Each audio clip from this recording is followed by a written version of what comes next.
really not looking at a holistic strategy with paid search and SEO.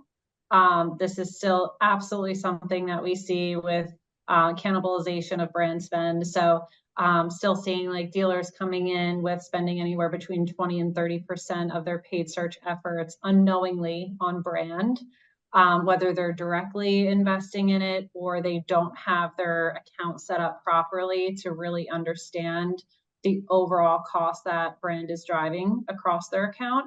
The other element to this is bidding on like very general keywords. So if you're a Honda dealer bidding on Honda, while that might seem relevant, going back to again like what Drew and Tim were saying about search being someone comes to search with a high intent to find something, and we want to make sure that we're taking advantage of the goal of paid search, which is to be able to show the right ad to the right customer at the right time. So if we're bidding on keywords where we can't recognize the intent of the shopper, that then equates to wasted spend, because then we're just relying on a generalized ad or an ad just like really doesn't answer the question of what they're searching for. And very last, I would say we're going to be getting, or we already are going to be getting to the time where we're bringing in like 2025 inventory. So just making sure that everyone is checking their account to ensure that their new car keywords especially align with what they actually have in inventory, not only the year, but down to the model level, of course. It's still not unheard of to see, dealers spending like 20% of their overall new car spend on a vehicle that they have one in stock of. So just making sure you, again, not taking away from paid search. We all know it's a necessary evil, I guess we could say, and it's effective. But we want to make sure that that's as cleaned up as possible. So we're limiting advertising waste within one of the most expensive channels. Yeah, and specifically, I think some of the new campaign types that Google has released have made that a little bit more difficult. Specifically, Performance Max. I know it's kind of a shiny new toy for the last year, and in many cases it performs really, really well. But what we've seen is that it sort of has become almost a new type of brand. So a dealer may be able to say, all right, I'm only spending 5 or 10% on branded search terms and I'm picking everything up else organically. And then they have Performance Max. And the way Performance Max works, without getting too in the weeds, is looking for the users who are most likely to convert. As we know, primarily those are brand searchers. So byproduct of that is Performance Max will buy brand terms and basically cannibalize organic traffic and leads. So Performance Max absolutely has its place. And it's a little bit difficult to understand because Performance Max doesn't show you performance by platforms, whether it's display or search. But one way that I've been going in, when I see a dealership's campaign or Performance Max campaign, their spend is increasing, is looking in Google Search Console. Are branded search impressions staying consistent in Search Console, but are organic clicks and conversions decreasing? That's a very clear sign that something's changed, because people are searching for that dealership's brand consistently, but they're not getting the organic traffic like they were. So that's a clear indicator that, you may need to dial back Performance Max spend because it's likely cannibalizing organic search and not providing that overall incrementality.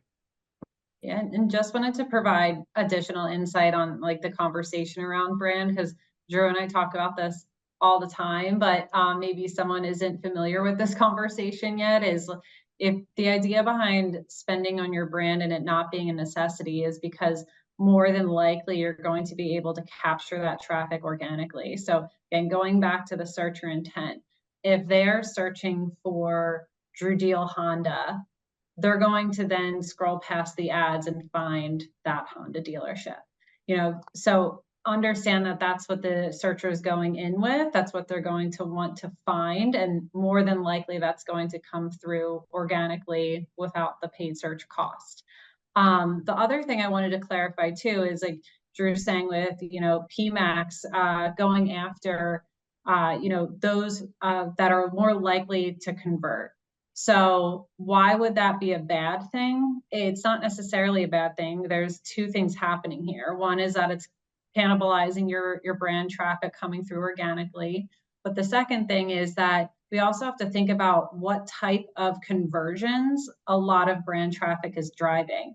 And a lot of times, if you record your calls and listen in on those calls, it's people calling to check on their vehicle that they've just had serviced. So we really want to make sure, again, it's not saying conversions are bad or brand is bad in general, but Drew had said something a couple of weeks ago, like paid search is not the channel that you invest for brand awareness. It's where we go after those net new shoppers. So again, just wanted to like add additional insight into this overall brand conversation. I'm really glad you did, and you explained it really beautifully, because I think that it causes reaction out of people. What do you mean you don't want to capture that audience? And the reality is you've already captured them. That's why they're using the name. So I think you explained that really well, because if you're doing your job right organically, you will get them. And also, let's not forget, sociologically speaking, we're not talking about the same audience that we once were 10 and 15 years ago that are using these search engines. We're talking about a group of people that aren't creeped out when we get curated ads based on our behaviors. We're not, throwing our phones away because we feel like it's listening. We're like, yeah, good, send me the things. I don't want to spend the effort going and finding them. Right. But we are understanding that when the vast majority now are searching, they know the difference between a third-party listing site and your website when they see it pop up. So I really love that you explained that so nicely. Can I get on my soapbox for 2 more seconds? Yes, please. Your soapbox is very informative. The other thing that we've already talked about is like inflated CPCs. So this is why we always get, deep in conversation when we have these pushbacks around, no, we have to be the lowest CPC, or we're evaluating you against other agencies to have the lowest CPC to evaluate performance. And if you think about how that happens, so if you told me that, Sarah, you can't go above $1.50 in my max CPCs across my account, then I'm going to have to overbid on your brand name because it's the cheapest keyword that I can possibly get. However, I'd rather focus paid search on driving that net new traffic. So again, going back to like that audience first strategy, I view paid search as how can we get new shoppers, net new shoppers to your website.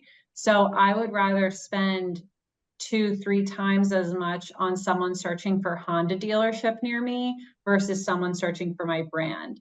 Because Honda dealership near me is someone that is looking to buy, but they're not yet familiar with my brand, or not yet familiar enough with my brand to search me directly. So I definitely want to get an ad in front of that customer and capture a new buyer. But again, it's going to be 2 to 3 times more expensive than your brand terms.